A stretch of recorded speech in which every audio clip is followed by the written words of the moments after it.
નમસ્કાર વિદ્યાર્થી મિત્રો. તો આપણે એકાઉન્ટમાં આમ નોંધના ચેપ્ટરમાં ઉદાહરણ નંબર 5 જોવા જઈ રહ્યા છે. નીચે આપેલા વ્યવહારોની મુરલીધરના ચોપડામાં આમ નોંધ લખો. તો મુરલીધરના ચોપડામાં આપણે આમ નોંધ લખવાની છે. જરા આ રીતે આપણે એને દોરી દઈશું. આમ નોંધ ટાઇટલ ઉપર લખીશું મુરલીધરની આમ નોંધ, તારીખ, વિગત, ખાતાવહી પાન નંબર, ઉધાર રકમ અને જમા રકમ. મે 2014 ના સમયગાળાની આપણે આમ નોંધ કરવાની છે. મે 2014 કોમન લખી દઈશું અને એક પછી એક તારીખની આપણે આમ નોંધ કરતા જઈશું. પહેલી તારીખ જોઈએ. ધંધામાંથી ₹1000 નો માલ અંગત વપરાશ માટે લઈ ગયા. આવો સેમ આપણે ઉદાહરણ નંબર 4 માં વ્યવહાર જોઈ ગયા હતા. તો જ્યારે અંગત શબ્દ આવે એટલે તમને તરત જ ધ્યાનમાં આવી જવું જોઈએ કે ઉપાડ ખાતું આવશે. ઉપાડ છે અને ઉપાડ જેમ અગાઉ મેં જણાવ્યું આપણે શું કરીશું? ઉધાર કરીશું. બરાબર છે? કારણ કે ઉપાડ એ માલિકને રજૂ કરે છે અને માલિક અહીંયા શું છે? લાભ લેનાર છે.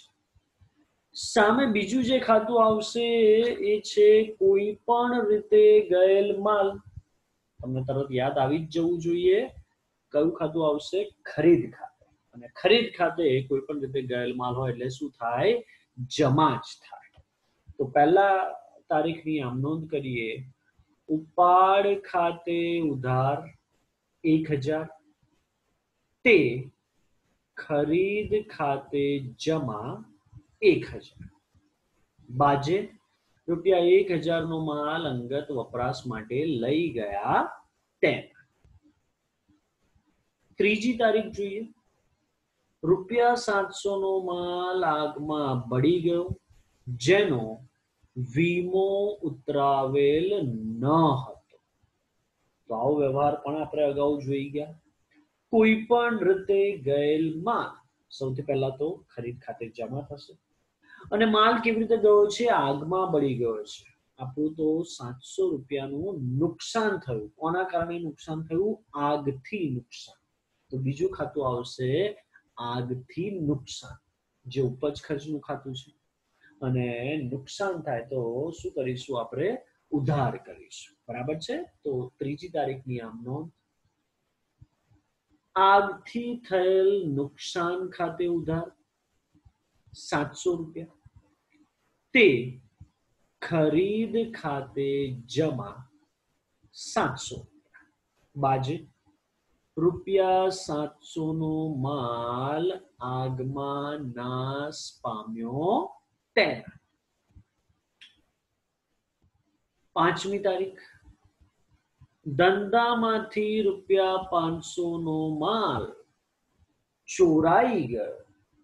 કોઈ પણ રીતે ગયેલ માલ ખરીદ ખાતે જમા. અને આ માલ કેવી રીતે ગયો છે? ચોરાઈ ગયો છે. એટલે આપણને તો ચોરીથી ₹500 નું નુકસાન ગયું.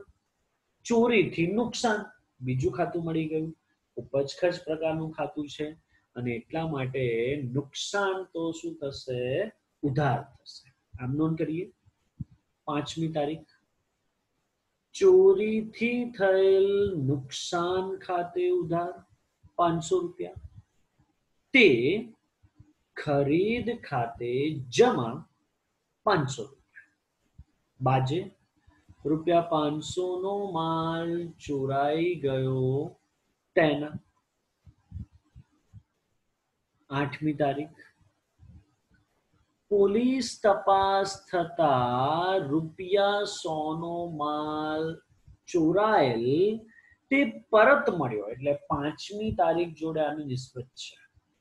પાંચમી તારીખમાં 500 નો માલ ચોરાઈ ગયો હતો અને આઠમી તારીખે એમાંથી ₹100 નો માલ પરત મળ્યો છે. તો જે પાંચમી તારીખની આમ નોંધ છે એને ₹100 જેટલી ઉલટાઈ દઈશું. તો પાંચમી તારીખમાં આપણે આમ નોંધ શું કરેલી? ચોરીથી થયેલ નુકસાન ખાતે ઉધાર, તે ખરીદ ખાતે જમા. હવે એને ઉલટાઈ દઈએ. લખીએ આમ નોંધ. 8 તારીખ, ખરીદ ખાતે ઉધાર 100 રૂપિયા તે ચોરીથી થયેલ નુકસાન ખાતે જમા 100 રૂપિયા. બાજે ₹100 નો ચોરાઈ ગયેલ માલ પરત મળ્યો તેમ. 12મી તારીખ, ₹2500 નો માલ બળી ગયો જેનો વીમા કંપનીએ દાવો મંજૂર કર્યો. શું છે સમગ્ર પરિસ્થિતિ, જરા સમજવાનો પ્રયત્ન કરીએ.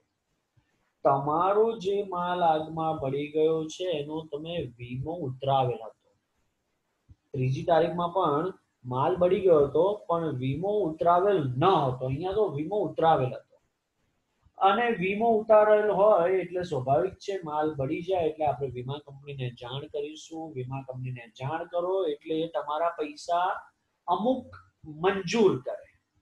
જરૂર નથી કે જેટલા રૂપિયાનો માલ બળી ગયો એટલા પૂરેપૂરા જ મંજૂર થાય, બરાબર છે. પણ આ કેસમાં કશું નથી કીધું એટલે પૂરેપૂરો દાવો મંજૂર થયો છે એવું આપણે સમજીશું. એટલે આપણને જે 2500 રૂપિયાનો આપણો જે માલ બળી ગયો છે પૂરેપૂરા પૈસા કોણ આપશે? વીમા કંપની આપશે. તો ભલે આગમાં માલ બળી ગયો, વીમા કંપની પૂરેપૂરા પૈસા આપે છે એટલા માટે આપણા માટે તો કોઈ નુકસાન રહેશે નહીં. તો જે આપણે અગાઉ આમનામાં લખી ગયા આગથી નુકસાન, અહીંયા કોઈ આગથી નુકસાન છે નહીં. પણ કોઈ પણ રીતે ગયેલ માલ તો જાય છે, આગમાં માલ તો બળી જ ગયો એટલે ખરીદ ખાતે જમા કરીશું. હમણાં તો વીમા કંપનીએ પૈસા નથી આપ્યા, ભવિષ્યમાં આપણને આપવાની છે પૈસા. હજી દાવો મંજૂર કર્યો છે, પૈસા આપ્યા નથી. તો આપણે વીમા કંપની પાસે નાણાં લેતા થઈ ગયા, માંગતા થઈ ગયા, લેણું થઈ ગયું અને એટલા માટે વીમા કંપની આપણા માટે થઈ ગઈ દેવાદાર અને દેવાદારને આપણે શું કરીશું? ઉધાર કરીશું. બરાબર છે. તો લખો આમ નોંધ 12મી તારીખની. વીમા કંપની ખાતે ઉધાર 2500 રૂપિયા તે ખરીદ ખાતે જમા 2500 રૂપિયા. બાજે ₹2500 નો માલ વીમા કંપનીએ દાવો મંજૂર કર્યો તેના. 15મી તારીખ, ₹4000 નો માલ જહાજમાં ડૂબી જવાથી દરિયામાં તણાઈ ગયો. ફરીથી કોઈ પણ રીતે ગયેલ માલ શું કરીશું? ખરીદ ખાતે જમા 4000 થશે જેનો વીમા કંપનીએ 50% રકમનો દાવો મંજૂર કર્યો. ટોટલ માલ આપણો કેટલાનો ડૂબી ગયો છે, તણાઈ ગયો છે? 4000 અને વીમા કંપનીએ કેટલા મંજૂર કર્યા છે? 50%. એક ગણતરી જોઈ લઈએ આપણે.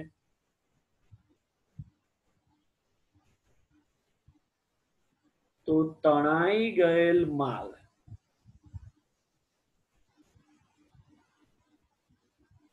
ટોટલ 4000 રૂપિયા છે. એમાંથી વીમા કંપની આપણને કેટલા આપવાની છે? 50% એટલે થશે 2000. તો હવે મારો તમને પ્રશ્ન છે કે નુકસાન કેટલું? તો કે 4000 માંથી 50% તો મળી ગયા, બીજા 50% નથી મળવાના એટલે આ થઈ ગયું નુકસાન. તો કોઈ પણ રીતે ગયેલ માલ આપણે કરીશું ખરીદ ખાતે જમા 4000. વીમા કંપની હજી દાવો મંજૂર કર્યો છે, પૈસા આપ્યા નથી એટલે વીમા કંપની થઈ જશે ઉધાર 2000 થી. અને જે નુકસાન થયું છે 2000 નું એ નુકસાન ખાતે ઉધાર કરીશું બીજા 2000. બરાબર છે. ચલો આમનો દેની આપણે આપીએ.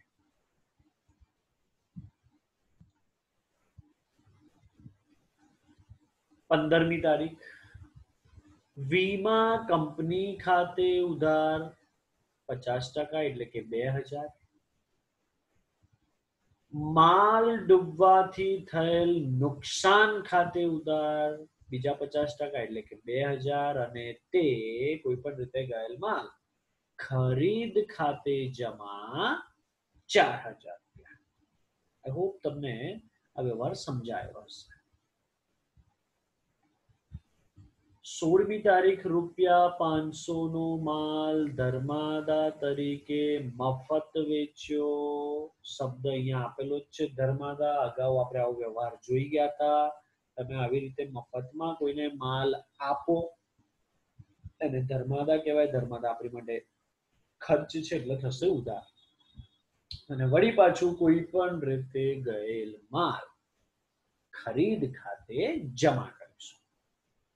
16મી તારીખ ધર્માદા ખર્ચ ખાતે ઉધાર ₹500, તે ખરીદ ખાતે જમા ₹500. બાજે ₹500 ધર્માદામાં માલ આપ્યો તેના. 20મી તારીખ ₹200 નો માલ જાહેરાતના ઉદ્દેશથી ગ્રાહકોમાં નમૂના તરીકે મફત વેચ્યો. 16મી તારીખ અને 20મી તારીખમાં ખૂબ અંતર છે. 16મી તારીખમાં તમારો કોઈ હેતુ બીજો કોઈ હતો નહીં અને આપણે બધાને મફતમાં વેચેલો માલ, બરાબર છે, અથવા કોઈકને આપણે મફતમાં આપ્યો તો માલ. પણ 20મી તારીખમાં મફતમાં વેચવાનો ઉદ્દેશ છે કે આપણે એની પાછળ શું થાય છે? જાહેરાત થાય છે. તો અહીંયા આપણે ધર્માદા શબ્દ નહીં વાપરીએ, શબ્દ વાપરીશું જાહેરાત ખર્ચ, બરાબર છે. અને વળી પાછું કોઈ પણ રીતે ગયેલ માલ શું કરીશું? ખરીદ ખાતે જમા કરીશું. લખો 20મી તારીખ જાહેરાત ખર્ચ ખાતે ઉધાર ₹200, તે ખરીદ ખાતે જમા ₹200. બાજે ₹200 જાહેરાત માટે મફત માલ વેચ્યો તે.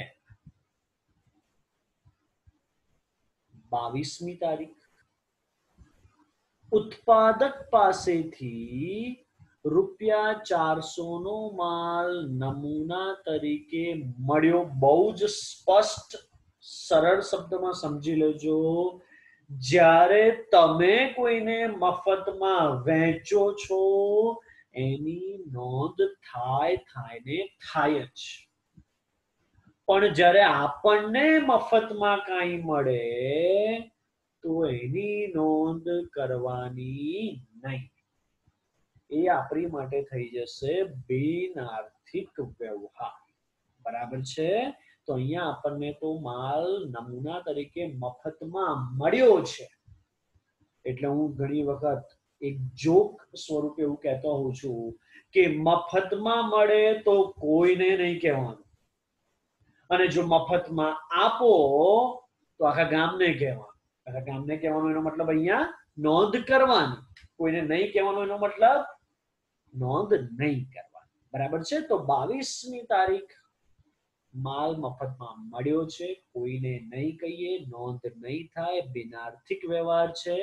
પણ એ લખવું જરૂરી છે કે આ બિનઆર્થિક વ્યવહાર છે. તો લખો 22મી તારીખ કરી બિનઆર્થિક વ્યવહાર. વિગતના ખાનામાં લખી દો બિનઆર્થિક વ્યવહાર. 25મી તારીખ 22ના રોજ મળેલ માલ વેચતા ₹300 મળ્યા. ધ્યાનથી સમજી લેજો આ વ્યવહાર. જ્યારે આપણને મફતમાં વસ્તુ મળી, કોઈને નથી કીધી, નોંધ નથી કરી, બિનઆર્થિક વ્યવહાર છે.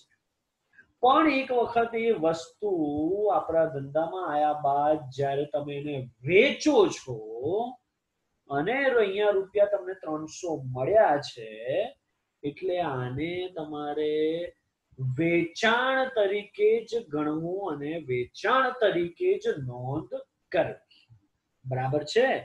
તો રોકડ વ્યવહાર છે, રોકડેથી વેચાણ કરેલું છે, તો રોકડેથી વેચાણ કર્યાની આપણે આમ નોંધ કરીશું. લખો 25મી તારીખ રોકડા આવશે. રોકડ ખાતે ઉધાર ₹300.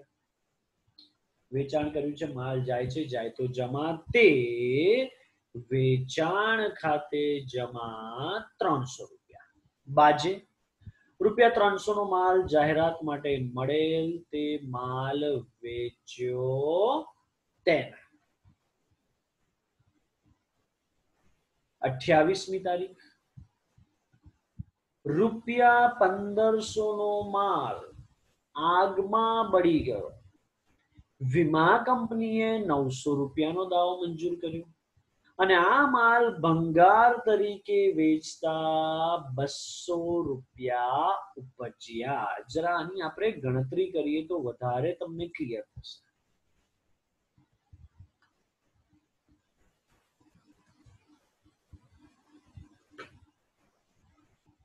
તો આગમાં બળી ગયેલ માલ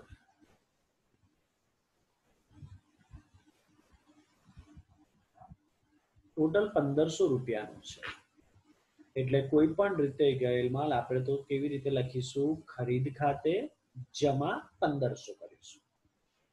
હવે આગળ જરા વધીએ તો વીમા કંપની આમાંથી કેટલાનો દાવો મંજૂર કર્યો છે? ₹900 નો. તો વીમા કંપની ખાતે થઈ જશે ઉધાર ₹900. હવે જે આ ભંગાર સ્વરૂપે માલ પડી રહ્યો હતો, વીમા કંપની નથી લઈ જતી, આપણને જ આપી રાખ્યો છે. આપણને કીધું છે તમારે જે કરવું હોય કરજો. એટલે આપણે આને ભંગાર સ્વરૂપે આ માલને વેચી દીધો અને ભંગારમાંથી તમને રોકડા કેટલા મળ્યા બેટા? ₹200 મળ્યા. તો રોકડ ખાતે ઉધાર કરી દઈશું ₹200. અને હવે તમને સમજાશે કે આપણને નુકસાન કેટલું ગયું. ₹1500 માંથી 900 + 200 ₹1100 તો મળી ગયા છે. તો નુકસાન આપણને હવે કેટલું થયું? માત્ર ₹400. બરાબર છે. તો આગથી નુકસાનને ઉધાર કરી દઈશું ₹400. બની ગઈ આપણી આમ નોંધ. આઈ હોપ તમને બધાને આ સમજાયું હશે. આમ નોંધ પસાર કરીએ. આની તારીખ 28, વીમા કંપની ખાતે ઉધાર 900, રોકડ ખાતે ઉધાર 200, આગથી થયેલ નુકસાન ખાતે ઉધાર 400, તે ખરીદ ખાતે જમા ટોટલ 1500. બાજે ₹1500 નો માલ આગમાં નાશ પામ્યો, વીમા કંપનીએ 900 અને રોકડ ઉપજ 200 થઈ અને નુકસાનના ₹400 થયા તેના.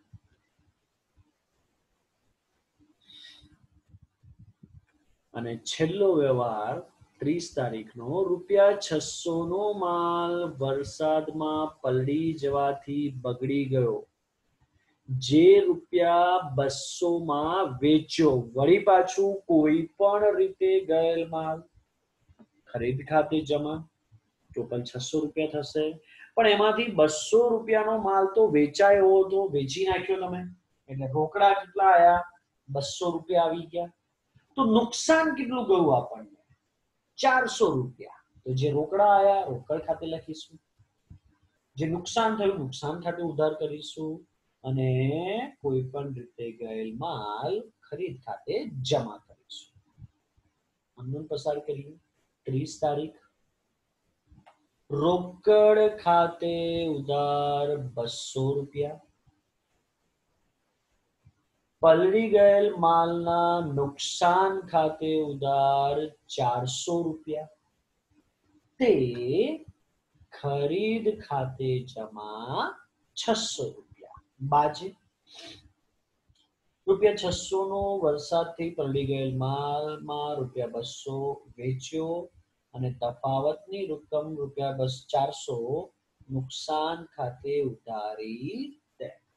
બરાબર છે. તો આ રીતે ઉદાહરણ નંબર 5 કમ્પ્લીટ થાય છે. કુલ સરવાળો કરી દઈશું. ઉધાર અને જમાનો હંમેશા સરવાળો સરખો જ આવે. તો ટોટલ સરવાળો આવશે 11,900, 11,900. ઉપર એક લીટી અને નીચે 2 લીટી ખેંચી લેવાની. Okay, thank you so much બેટા.